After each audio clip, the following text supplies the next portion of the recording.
ആലോചിക്കുമ്പോൾ എല്ലാം ഒരു വല്ലാത്ത അനുഭവമായാണ് തോന്നുന്നത്. ജാനകി നിലയത്തിൽ നിന്ന് തിരിച്ചു പോരുമ്പോൾ മീനാക്ഷി വളരെ വിഷമിക്കുന്നത് കണ്ടു. ഉണർന്നയുടനെ അവൾ പരിഭ്രാന്തയാകുന്നതും ചാടിപ്പിടഞ്ഞെണീക്കുന്നതും താൻ സൂക്ഷിച്ചിരിക്കുകയായിരുന്നു. അടുത്തു നിൽക്കുന്ന അപരിചിതരെ കണ്ട അവൾ കൺമിഴിച്ചു. മുത്തശ്ശ, ഇതെവിടെയാണ്? ഞാനെങ്ങനെ ഇവിടെ വന്നു? ഒക്കെ പറയാം. ഇപ്പോൾ നിനക്ക് കുഴപ്പമൊന്നുമില്ലല്ലോ അല്ലേ? ഹേയ്, എന്തു കുഴപ്പം? ഞാനെങ്ങനെ ഇവിടെ വന്നു?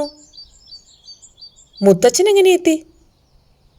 ഇങ്ങനെ ചോദിച്ചുകൊണ്ട് ചാടി എണീക്കുമ്പോഴാണ് പാവാടയുടെ മുകളിൽ ഉടുത്തിരുന്ന മുണ്ട് അവൾ കാണുന്നത്. അയ്യോ, ഇതെന്ത് വേഷം? ഇതാരാ എന്നെ ഉടുപ്പിച്ച്? അടുത്ത ക്ഷണം അവൾ മുണ്ടു പറിച്ചെടുത്തു. ഗോവിന്ദമേനോൻ ചിരിച്ചു. ജാനകി നിലയത്തിലെ ആരും തമാശ രീതിയിലോ കുറ്റപ്പെടുത്തുന്ന രീതിയിലോ അവളെ നോക്കിയില്ല. ബോധം മറഞ്ഞവൾ കിടക്കുന്ന നേരത്ത് മാധവമേനോൻ മീനാക്ഷിയെക്കുറിച്ച് അവരോട് പറഞ്ഞിരുന്നു. ഞാനില്ലാത്തപ്പോഴായാലും മീനാക്ഷി വന്നാൽ അവളോട് സ്നേഹരൂപത്തിലേ പെരുമാറാവൂ.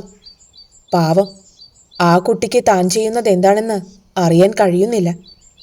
ചിലർക്ക് ചിലപ്പോൾ ഉണ്ടാകുന്ന ഒരു താൽക്കാലിക മാറ്റമാണിത്. എല്ലാവരും സമ്മതിച്ചു. അല്ലെങ്കിലും മീനാക്ഷിയെ ഇഷ്ടപ്പെട്ട് കഴിഞ്ഞിരുന്നു അവർ. കേട്ടിട്ടുള്ളതല്ലാതെ നേരിൽ കാണുന്നത് ആദ്യമായാണല്ലോ. അവൾ വന്നതുകൊണ്ട് ആർക്കും അറിയാത്തൊരു രഹസ്യത്തിന്റെ ചുരുൾ നിവരുകയും ചെയ്തു. ശങ്കരമാവന് ജാനകിയുമായി പരിചയമുണ്ടായിരുന്നു. വെറും പരിചയമെന്നതിലുപരി അവർ തമ്മിൽ സ്നേഹബന്ധമായിരുന്നു. മോതിരം സമ്മാനിക്കുന്നിടത്തോളം വളർന്ന ബന്ധം. ആ ബന്ധം മുറിഞ്ഞത് എങ്ങനെയായിരിക്കും? അമ്മാവൻ പവിത്രമോതിരം കുളത്തിലെറിഞ്ഞു കളഞ്ഞത് എന്തിനായിരിക്കും? അതിനുശേഷമാണ് ഏതായാലും അമ്മാവൻ തറവാട്ടിൽ നിന്ന് അകന്നു തുടങ്ങിയത്. ദേശാടനം ഒരു ശീലമാക്കിയത്, ഭക്തിയോട് കൂടുതൽ അടുത്തത് ഒക്കെ ആലോചിക്കാൻ കഴിയുന്നുണ്ട്. മാധവമേനോൻ പക്ഷേ ഒരു തമാശ പോലെയേ അതെടുത്തുള്ളൂ. അമ്മയ്ക്ക് അങ്ങനെ ഒരു ബന്ധമുണ്ടായിരുന്നുവെന്ന് ഞാൻ ആദ്യം അറിയുകയാണ്. ഞാനുണ്ടാകുന്നതിന് മുൻപത്തെ കാര്യമല്ലേ? വെറുതെ ആലോചിക്കാൻ രസമുണ്ട്. അന്നത്തെ കാലമല്ലേ, ഏതെങ്കിലും കാരണവന്മാർ ഇടംകൊള്ളിട്ട് കാണും. ഞാൻ അറിവ് വയ്ക്കുമ്പോൾ ഏതായാലും ശങ്കരമാവൻ ദേശാന്തരഗമനം തുടങ്ങിക്കഴിഞ്ഞിരുന്നു.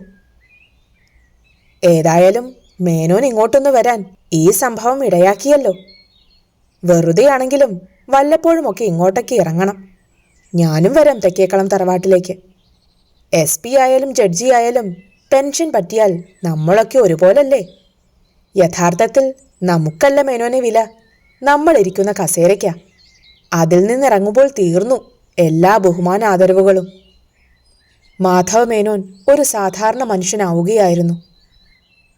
ജഡ്ജിമാരുടെ ഉദ്യോഗം തന്നെ ഒരു ജയിൽവാസം പോലെയാണ്. ഔദ്യോഗിക കാലത്ത് പുറത്തിറങ്ങി നടക്കാനോ മറ്റുള്ളവരെ പോലെ വിനോദ പരിപാടികളിൽ ഏർപ്പെടാനോ പറ്റില്ല. ആരുമായും ബന്ധപ്പെടാനൊക്കില്ല.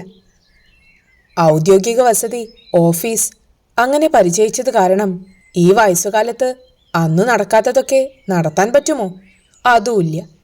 പെൻഷൻ പറ്റിയാലും വീട്ടുതടങ്കലിൽ തന്നെ. ഇടയ്ക്ക് നിങ്ങൾ ഇങ്ങോട്ട് വരണം, നമുക്ക് എന്തെങ്കിലുമൊക്കെ സംസാരിച്ചിരിക്കാം.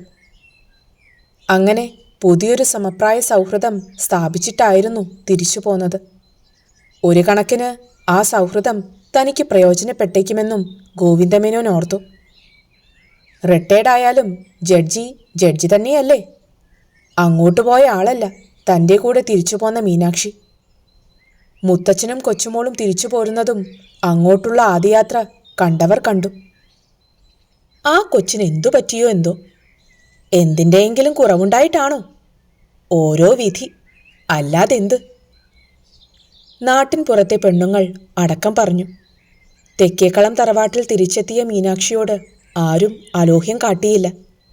അങ്ങനെയൊരു നിർദ്ദേശം നേരത്തെ ഗോവിന്ദമേനോൻ എല്ലാവർക്കും നൽകിയിട്ടുണ്ടായിരുന്നു. അർദ്ധരാത്രി കഴിഞ്ഞ നേരത്ത് കോളിംഗ് ബെൽ അടിക്കുകയും അച്ഛൻ്റെ ശബ്ദം പുറത്തുനിന്ന് കേൾക്കുകയും ചെയ്തപ്പോൾ കൃഷ്ണനുണ്ണിയും മുറിയിൽ നിന്ന് ഇറങ്ങി വന്നു. ജാനകി നിലയത്തിൽ നിന്ന് മരണമറിയിച്ചെത്തിയ ആൾ പടി കടന്നു കഴിഞ്ഞിരുന്നു. ആരാ അച്ഛ ഈ നേരത്ത്? ജാനകി നിലയത്തിൽ നിന്നാ. അവിടുത്തെ ഏതോ ജോലിക്കാരനാണെന്ന് തോന്നുന്നു. വല്ലാത്തൊരു വാർത്ത അറിയിക്കാൻ എത്തിയതാണ് അയാൾ. സംശയത്തോടെ കൃഷ്ണനുണ്ണി അച്ഛനെ നോക്കി.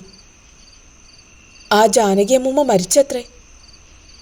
കൃഷ്ണനുണ്ണിക്കും അതൊരു ഷോക്കുണ്ടാക്കി. അവിടെ നടന്ന കാര്യങ്ങളെല്ലാം ഗോവിന്ദമേനോൻ മകനെ അറിയിച്ചിരുന്നു. ഇന്നു തന്നെ അത് സംഭവിക്കുമെന്ന് ശങ്കരമാവൻ അറിയാമായിരുന്നു. നാളെ നിന്നെ കാണാൻ എനിക്ക് വരാൻ കഴിയില്ലെന്ന് പറഞ്ഞിരുന്നു. ഇതിന് ഇങ്ങനെയൊരു അർത്ഥമുണ്ടെന്ന് അറിഞ്ഞില്ല. കിടപ്പിലാണെങ്കിലും മരിക്കാൻ തക്ക രോഗങ്ങളൊന്നും ഉണ്ടായിരുന്നില്ല അമ്മയ്ക്ക്. ഏതായാലും മേനോൻ പ്രത്യേകം അറിയിച്ചതിനനുസരിച്ച് അവിടെ വരെ ഒന്ന് പോയി വരാം. നീ കാറ് ഇറക്ക്. കൃഷ്ണനുണ്ണി അതങ്ങോട്ട് പറയാൻ തുടങ്ങിയതാണ്. അവർ പെട്ടെന്ന് ഒരുങ്ങിയിറങ്ങി. ജാനകി നിലയത്തിൽ എത്തിയപാടെ മാധവമേനോൻ ഇറങ്ങി വന്ന് കരം പിടിച്ചമർത്തി. ആ കണ്ണുകൾ നിറഞ്ഞു നിന്നിരുന്നു. ജാനകി അമ്മയുടെ ജഡം നിലത്തിറക്കി കിടത്തിക്കഴിഞ്ഞിരുന്നു. ഗോവിന്ദമേനോൻ ആ കാൽക്കൽ നിന്ന് തൊഴുതു. ചൈതന്യമുള്ള ഒരു പുഞ്ചിരി ഉണ്ടായിരുന്നു ആ കിടപ്പിലും ജാനകി അമ്മയുടെ മുഖത്ത്. കൃതാർത്ഥതയോടെയുള്ള ഒരു വിടപറച്ചിൽ പോലെ.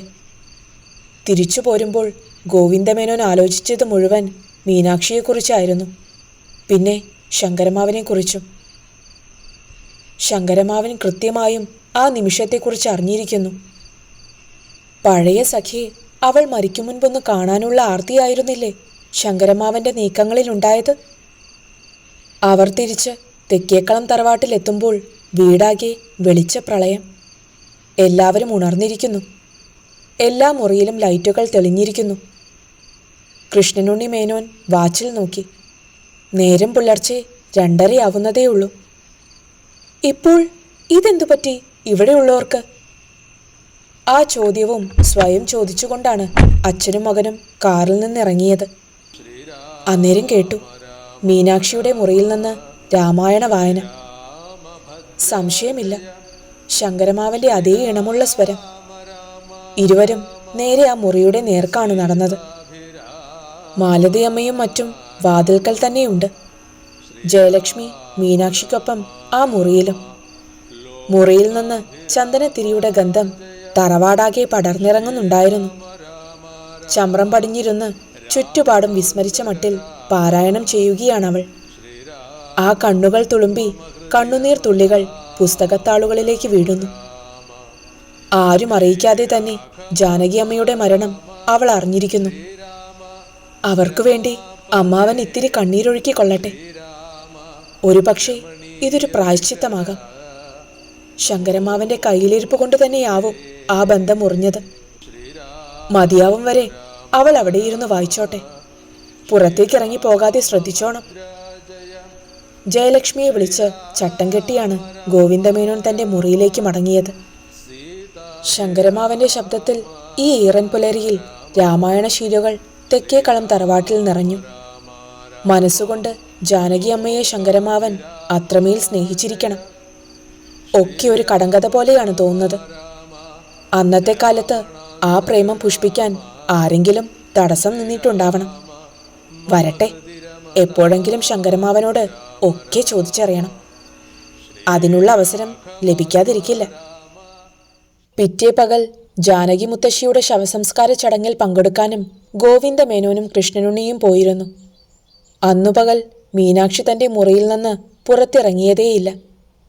ആ പവിത്രമോതിരവും കയ്യിൽ പിടിച്ച് വ്യാകുലതയോടെ ഒരൊറ്റ ഇരിപ്പായിരുന്നു. ഉറങ്ങുമ്പോഴും അതവൾ നെഞ്ചോട് ചേർത്ത് പിടിച്ചിരുന്നു. 1-2 ദിവസങ്ങൾ പ്രത്യേകിച്ച് വിശേഷങ്ങളൊന്നും കൂടാതെ കഴിഞ്ഞു. 3-ാം ദിവസം ത്രിസന്ധ്യ നേരത്ത് തെക്കേക്കളം തറവാടിനടുത്തുള്ള ഒരു കുടിലിൽ നിന്ന് ഒരു കൂട്ട നിലവിളി ഉയർന്നു. കൂലിവേലയ്ക്ക് പോകുന്ന ചന്ദ്രന്റെ വീടാണത്. അവനും ഭാര്യയും 2 പെൺമക്കളുമാണ് ആ കുടിലിൽ താമസം. പണ്ട് ചന്ദ്രന്റെ അച്ഛൻ നാണു ഉണ്ടായിരുന്നപ്പോൾ അയാൾ തെക്കേക്കളം തറവാട്ടിലെ സ്ഥിരം പണിക്കാരനായിരുന്നു. ആ നന്ദിക്ക് പ്രതിഫലമായി അന്നത്തെ കാരണവർ പതിച്ചു കൊടുത്തതാണ് വളപ്പിൽ നിന്ന് 10 സെന്റ് ഭൂമി. ആ മണ്ണിൽ നാണു ഒരു കൂര വച്ചു. നാണുവിന് ചന്ദ്രൻ ഒറ്റ മകനായിരുന്നു. ഇപ്പോഴും തെക്കേക്കളം തറവാട്ടിൽ എന്താവശ്യമുണ്ടായാലും ആദ്യം ഓടിവരിക ചന്ദ്രനാണ്. പണ്ടത്തെ നന്ദി ഇന്നും അവൻ കാത്തുസൂക്ഷിക്കുന്നു. തെക്കേക്കളം തറവാട്ടിൽ നിന്നും സർവരും പാഞ്ഞു ചെന്നു. എന്താ ചന്ദ്ര, എന്തുണ്ടായി? ഗോവിന്ദമേനോൻ ചന്ദ്രന്റെ സമീപത്തെത്തി. എൻ്റെ മോൾ, എൻ്റെ മഞ്ജുമോൾ, അവൾ പോയി യമാനെ. ചന്ദ്രൻ മുറിയിലേക്ക് കൈ ചൂണ്ടി. അവിടെ തറയിൽ വിരിച്ച തഴപ്പായയിൽ മഞ്ജുമോളുടെ ശരീരം നിശ്ചലാവസ്ഥയിൽ കിടന്നിരുന്നു. ആ ശരീരത്തിനൊരു നിറമാറ്റം. ആടിന് ഇലപെറുക്കാൻ പോയതാണ്, അവിടെ വെച്ചൊരു പാമ്പ്. ചന്ദ്രന് പൂർത്തീകരിക്കാൻ കഴിയുന്നില്ല. നെഞ്ചത്തലച്ച് അവൻ കരയുകയാണ്. നമുക്കവളെ ആശുപത്രിയിൽ കൊണ്ടുപോകാം. കൃഷ്ണനുണ്ണി, കാർ ഇറക്ക്. ഗോവിന്ദമേനോൻ പറഞ്ഞു. കൃഷ്ണനുണ്ണി ഷെഡിനു നേരെ കുതിച്ചു. അപ്പോഴാണ് ഇടിവെട്ടും പോലെ ആ ശബ്ദം. മാറി നിൽക്കിനട എല്ലാവരും, കൊച്ചിനെ ഞാനൊന്ന് നോക്കട്ടെ.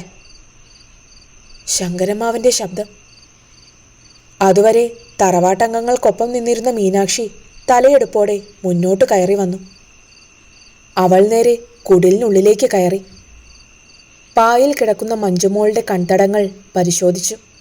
വിരലുകളും നഖങ്ങളും പരിശോധിച്ചു. നെഞ്ചിൽ ചെവി വെച്ചു നോക്കി.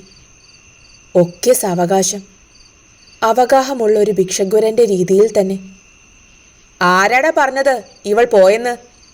കാണു മുൻപ് തീരുമാനത്തിലെത്താൻ ആർക്കാട് അധികാരമെമ്പോക്കി? ശങ്കരമാവൻ രോഷാകുലനാവുകയാണ്. ഞാനൊന്ന് നോക്കട്ടെ. എടാ ഗോവിന്ദ, കുറച്ച് കീഴാർനെല്ലി ഇലയും നിലപ്പന ഇലയും കൊണ്ടുവാ. ചങ്ങലം പരണ്ടയുടെ 2 മുഴവും ശംഖുപുഷ്പച്ചെടിയുടെ തളിരിലയും കൊണ്ടുവാ. രാമതുളസിയില 10ഉം കൃഷ്ണ തുളസിയില 7ഉം കൊണ്ടുവാ. ഒരൊറ്റ ഉത്തരവായിരുന്നു. ഗോവിന്ദമേനോൻ പകച്ചുപോയി. ആയുർവേദത്തിലെ ഔഷധ സസ്യങ്ങളുടെ പേര് പോലും അറിയില്ലാത്ത മീനാക്ഷിയിൽ നിന്നാണ് വിദഗ്ധ നിർദ്ദേശം. അങ്ങൊന്നു പോകണ്ട, ഞങ്ങളിതിപ്പം കൊണ്ടുവരാം. ആരൊക്കെയോ എങ്ങോട്ടൊക്കെയോ ഓടി. ഈ നേരം അത്രയും മഞ്ജുമോളുടെ ശരീരത്തിനു ചുറ്റും ചുവടെണ്ണി എന്നോണം നടക്കുകയായിരുന്നു മീനാക്ഷി. അവളുടെ ചുണ്ടുകളിൽ നിന്ന് അസ്പഷ്ടമായ എന്തോ ചില ശ്ലോകങ്ങൾ പുറപ്പെട്ടുകൊണ്ടിരുന്നു. അവൾ ആരെയും ശ്രദ്ധിച്ചില്ല. എല്ലാവരും പക്ഷേ അവളെ മാത്രമാണ് ശ്രദ്ധിച്ചത്. ചന്ദ്രന്റെ കുടിലിന് മുന്നിൽ നാട്ടുകാരുടെ ഒരു വമ്പിച്ച കൂട്ടം രൂപപ്പെട്ടു കഴിഞ്ഞിരുന്നു. അപ്പോഴേക്കും മരുന്നുകൾ ശേഖരിക്കാൻ പോയവർ മടങ്ങിയെത്തി. മീനാക്ഷി അത് വാങ്ങി. ഇനി എല്ലാവരും വാതിലൊന്ന് ഒഴിഞ്ഞു നിൽക്ക്, ഇത് ഞാൻ അടയ്ക്കാൻ പോവുകയാ. ഇങ്ങനെ പറഞ്ഞതും അങ്ങനെ ചെയ്തതും ഒരുമിച്ച്. വാതിലിന് മുന്നിൽ നിമിഷങ്ങൾ വീർപ്പുമുട്ടലോടെ നിന്നു. വിനാഴികകൾ ആ വീട്ടുമുറ്റത്ത് വീർപ്പടക്കി നിൽക്കുകയാണ്. കഴിഞ്ഞു പോകുന്ന ഓരോ നിമിഷങ്ങൾക്കും യുഗദൈർഘ്യം. അരനാഴികയോളം കഴിഞ്ഞിരിക്കുന്നു ആ കുടിലിൻ്റെ വാതിലടഞ്ഞിട്ട്.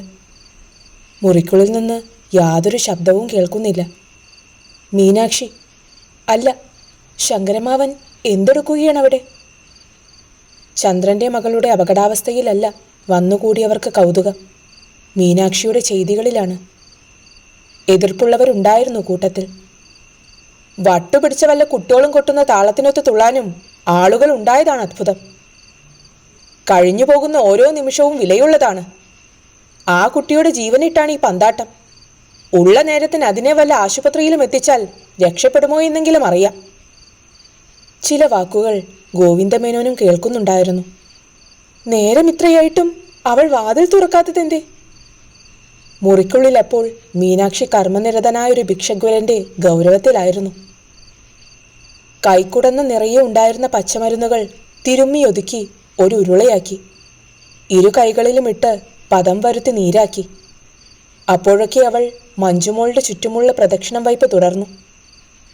ഒടുവിൽ വിരലുകൾക്കിടയിലൂടെ നീരൊഴുകാൻ തുടങ്ങിയപ്പോൾ ആ നീരത്രയും തൂവിപ്പോകാതെ കുട്ടിയുടെ നാവിലും സർപ്പദംശനമേറ്റ മുറിവിലും പുരട്ടി.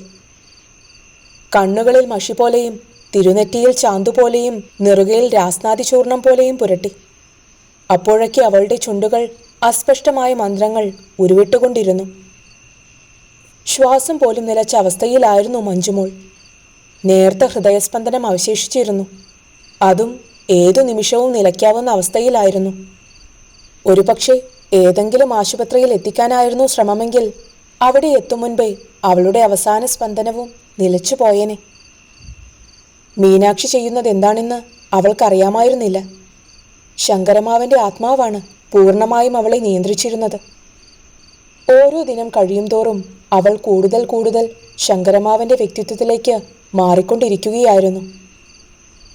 മീനാക്ഷിയായിരിക്കുന്ന നിമിഷങ്ങൾ കുറഞ്ഞു കുറഞ്ഞു വരികയായിരുന്നു. മഞ്ജുമോളുടെ അരികെ മുട്ടുകുത്തിയിരുന്ന് അവളുടെ കൺതടങ്ങളും നിറുകയും മീനാക്ഷി ഒഴിഞ്ഞു. കാൽപാദങ്ങളിൽ തിരുമി ചൂട് പിടിപ്പിച്ചു.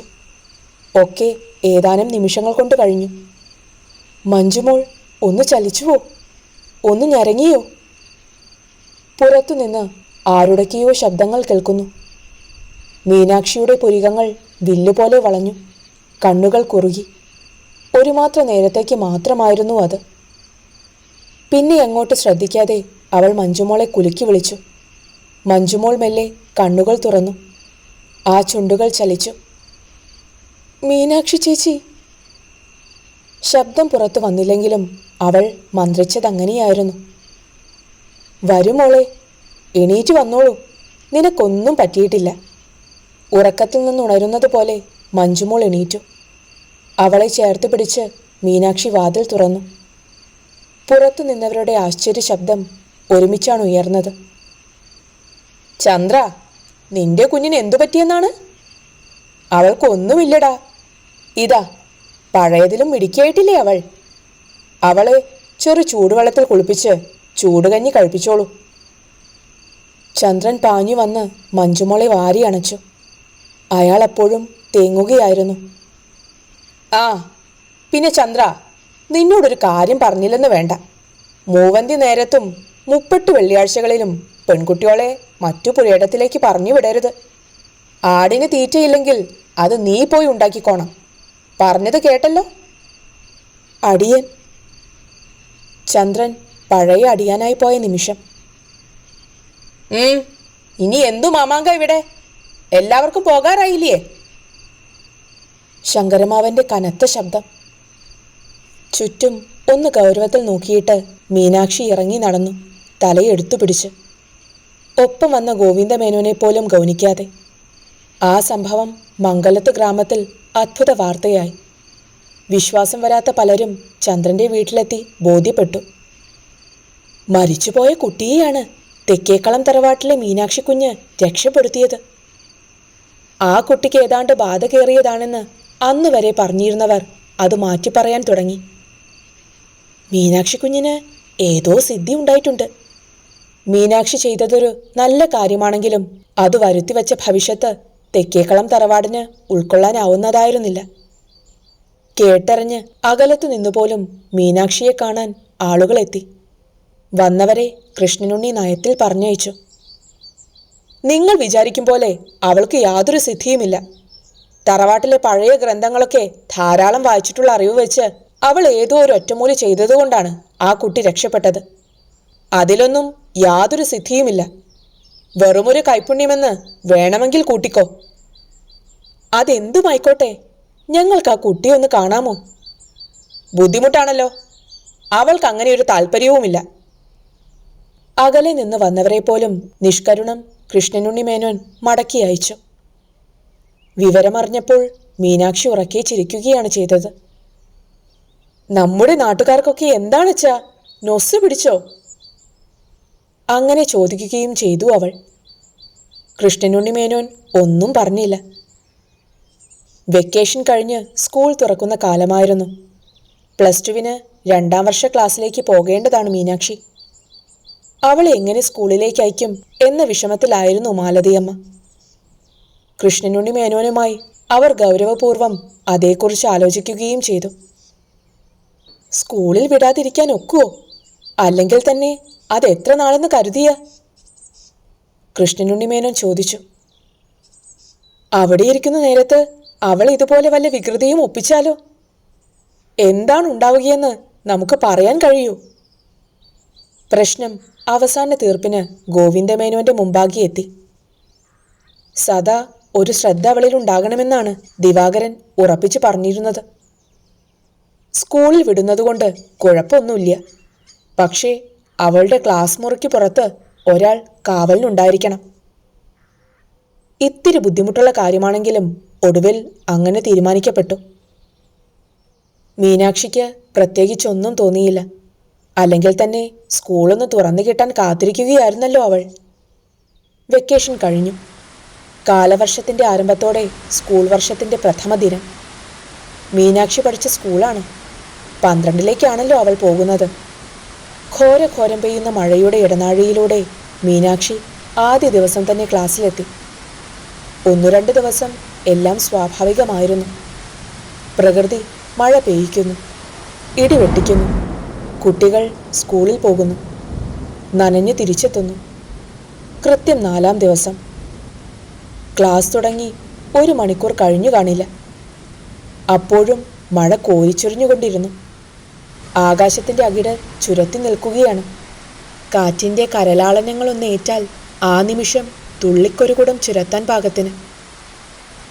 ഒരുപാട് വർഷത്തെ പഴക്കമുള്ള സ്കൂളാണത്. കെട്ടിടങ്ങൾക്കും പഴക്കമേറെ. ഏറ്റവും പഴക്കമുള്ള കെട്ടിടത്തിലാണ് LP വിഭാഗം പ്രവർത്തിക്കുന്നത്. ഇടിമുഴക്കത്തിനൊപ്പം കിടുങ്ങുന്ന ഭിത്തികൾ, മേൽക്കൂര. അതൊന്നു പൊളിച്ചു പണിയാൻ സ്കൂൾ അധികാരികളും അധ്യാപക രക്ഷകർത്താ പ്രതിനിധികളും നടത്തിയ നിവേദനങ്ങളെല്ലാം ചുവപ്പുനാടയിലാണിപ്പോഴും. ഗ്രാമസഭാ പ്രതിനിധികൾ മാറി മാറി വന്നു. ജനകീയ കമ്മിറ്റികൾ ഒരുപാട് കൂടി. വാഗ്ദാനങ്ങൾ ലഭിച്ചതല്ലാതെ സ്കൂൾ കെട്ടിടം പുതുക്കി പണിയാനൊരു നീക്കവും എവിടെ നിന്നും ഉണ്ടായില്ല. നാട്ടുകാർ മുന്നോട്ട് വച്ച ആവശ്യങ്ങൾ വനരോധനങ്ങളായതേയുള്ളൂ. ക്ലാസ്സിൽ പഠിപ്പിക്കാൻ വരുന്ന അധ്യാപകർ പിഞ്ചുകുഞ്ഞുങ്ങളോട് പറയാറുണ്ടായിരുന്നു, നിങ്ങൾ ഈശ്വരന്മാരെ വിളിച്ച് പ്രാർത്ഥിച്ചോളി, അപകടമൊന്നും വരുത്തല്ലേ എന്ന്. കുഞ്ഞുങ്ങൾ അക്ഷരം പ്രതി അനുസരിച്ചു. അർജുന പത്തിനൊപ്പം അച്യുതം കേശവം കൂടി ചൊല്ലി ഹിന്ദു കുട്ടികൾ. നന്മ നിറഞ്ഞ മറിയമേ ചൊല്ലി ക്രൈസ്തവ വിദ്യാർത്ഥികൾ. അല്ലാഹു അക്ബർ എന്ന് ഉരുവിട്ടു മുസ്ലിം കുഞ്ഞുങ്ങൾ. ഇടിവെട്ടിൻ്റെ ഉഗ്രശബ്ദം നെഞ്ചകം പിളർക്കുമ്പോൾ അവരുടെയൊക്കെ കുഞ്ഞു മനസ്സുകളിൽ ഈശ്വരൻ പ്രപഞ്ചത്തേക്കാൾ വലുപ്പത്തിൽ നിന്നു. ഈശ്വരൻ അവരെ സഹായിക്കാൻ എത്തുമെന്ന് അവർ പ്രതീക്ഷിക്കുകയും ചെയ്തു. ചൂളക്കാറ്റ് കോപാക്രാന്തമായി വീശുന്നുണ്ടായിരുന്നു. സ്കൂൾ മുറ്റത്തെ ചൂളമരങ്ങൾ മുടിയാട്ടം നടത്തുകയായിരുന്നു. കോപമൂടിയ മേഘമാനസം ക്രോധാവേശം പ്രകടിപ്പിക്കാൻ ഒരവസരം പ്രതീക്ഷിക്കുകയായിരുന്നു. ആ നേരത്തൊരു ഇടിവാൾ പൊളഞ്ഞു. അഗ്നിനാഗമായി വളർന്ന ഇടിമിന്നൽ ചക്രവാളത്തിൽ ഒരു മാത്ര ജ്വലിച്ചു മാഞ്ഞു. തുടർന്ന് ചെകിടടപ്പിക്കുന്ന ദുന്ദുഭീഘോഷം. പാഠപുസ്തകത്തിൽ തലപൂഴ്ത്തിയിരുന്നിരുന്ന മീനാക്ഷി ഒന്നു നടുങ്ങി. അവളുടെ കയ്യിൽ നിന്ന് പുസ്തകം വഴുതി വീണു. അവളുടെ കണ്ണുകൾ നക്ഷത്രം പോലെ തിളങ്ങുകയായിരുന്നു അപ്പോൾ. സ്വപ്നത്തിൽ നിന്നോണം മീനാക്ഷി പുറത്തേക്കിറങ്ങി. ക്ലാസ് എടുത്തുകൊണ്ടിരുന്ന അധ്യാപിക എന്തോ ചോദിച്ചത് അവൾ കേട്ടില്ല. പുറത്തേക്കിറങ്ങാൻ തുടങ്ങിയ അവളെ പിന്തുടർന്നു ചെന്ന അധ്യാപികയുടെ കൈ തട്ടിത്തെറിപ്പിച്ചുകൊണ്ട് അവരെ അവൾ ഉഗ്രമായൊന്ന് നോക്കി. നീ ആരാടി എന്നെ തടയാൻ? മാറടി മുന്നിന്ന്. ആ ശബ്ദം കേട്ട് അധ്യാപിക നടുങ്ങി പിന്നോക്കം മാറി. മീനാക്ഷിയുടെ ശബ്ദമേ ആയിരുന്നില്ല അത്. ആ പറഞ്ഞത് മീനാക്ഷി ആയിരുന്നില്ല. അവൾ നേരെ ഹെഡ് മാസ്റ്ററുടെ മുറിക്ക് നേരെയാണ് നടന്നു ചെന്നത്. ഹെഡ് മാസ്റ്റർ പീതാംബരൻ എഴുത്തച്ഛൻ തിരക്കൊഴിഞ്ഞ നേരത്തിലൊന്ന് മുറുക്കാൻ വട്ടം കൂട്ടുകയായിരുന്നു. വെറ്റിലയെടുത്ത് ചുണ്ണാമ്പ് തേച്ചുകൊണ്ടിരിക്കുകയാണ്. മുന്നിലൊരു നിഴൽ കണ്ടതുപോലെ തോന്നിയതുകൊണ്ടാണ് മുഖമുയർത്തിയത്. എന്തേ? പീതാംബരൻ എഴുത്തച്ഛൻ ഹെഡ് മാസ്റ്ററുടെ ഗൗരവത്തിലായി. എടാ പീതാംബര, ആ കെട്ടിടത്തിലെ ക്ലാസ്സുകളെല്ലാം നിർത്ത്. പിള്ളേരെ പറഞ്ഞുവിട്. പെട്ടെന്ന് വേണമല്ല, അടുത്ത ഇടിവെട്ടിന് മുൻപ്. വേഗം വേണം. ശങ്കരമാവൻ്റെ ഉഗ്രശാസനം. ഹെഡ് മാസ്റ്റർ മീനാക്ഷിയെ തുറിച്ചു നോക്കി. അടിമുടി വിറച്ചു അദ്ദേഹം. ഹൈസ്കൂളിൻ്റെ അധിപനായ തന്നെ ഒരു കിളുന്തു പെണ്ണ് വിളിച്ചത് കേട്ടില്ലേ? അപ്പോഴും നേരത്തൊരു സംശയം അദ്ദേഹത്തിനുണ്ടായി. ഈ പെണ്ണിൻ്റെ ശബ്ദം മുൻപും ഇങ്ങനെ പരുഷമായിരുന്നുവോ? പക്ഷേ അതൊന്നും ആലോചിക്കാനുള്ള നേരമായിരുന്നില്ല അത്. Get out! അദ്ദേഹം അലറി. കൈയെടുത്തപ്പോൾ മുറുക്കാൻ പൊതി അപ്പാടെ തട്ടി വീണ് ചിതറി. മലയാളത്തിൽ പറയട കൊച്ചനെ മനസ്സിലാക്കാൻ. നീ ഇപ്പോൾ ഞാൻ പറയുന്നത് അനുസരിക്കുന്നോ കൊലക്കേസിൽ ജയിലിൽ പോകുന്നോ? വേഗം പറ. അക്ഷോഭ്യനായി നിന്ന് പറയുകയാണ് ശങ്കരമാവൻ. ഹെഡ് മാസ്റ്റർ ആകെ ജ്വലിച്ചു. ടേബിൾ ബെല്ലിൽ അദ്ദേഹത്തിൻ്റെ കൈ ഇടതടവില്ലാതെ സ്പർശിച്ചു. പ്യൂണുകൾ എവിടുന്നൊക്കെയോ ഓടിയെത്തി. ഇവളെ ഏത് ക്ലാസ്സിലേതാ? വിളിച്ചോണ്ട് വാടാ ആ ക്ലാസ് ടീച്ചറെ. ഹെഡ് മാസ്റ്റർ അലറുക തന്നെയായിരുന്നു. ഒരു പ്യൂണിന് മീനാക്ഷിയെ നല്ലോണം അറിയാമായിരുന്നു. അയാൾ ഹെഡ് മാസ്റ്ററുടെ ചെവിയിൽ എന്തോ മന്ത്രിച്ചു. ഓഹോ, ആ വട്ടുപിടിച്ച പെണ്ണ് അല്ലേ? അവളുടെ വട്ട് അവളുടെ വീട്ടിൽ മതി. ഇതെൻ്റെ സ്കൂളാ. ഇവിടെ ഞാനാ ഹെഡ് മാസ്റ്റർ. ഞാൻ പറയാനുള്ളത് പറഞ്ഞു. അതനുസരിച്ചാൽ തനിക്ക് തന്നെ നല്ലത് എഴുത്തച്ഛ. അനുസരിച്ചില്ലെങ്കിലും ഞാൻ ദേ പോയേക്കാം, മീനാക്ഷി പറഞ്ഞു. മീനാക്ഷി പെട്ടെന്ന് മുറിവിട്ട് പുറത്തിറങ്ങി. അടുത്ത മിന്നൽ പിണർ ചക്രവാളത്തിൽ പൊൻവാൾ വീശിയതും അതേ നേരത്തു തന്നെ.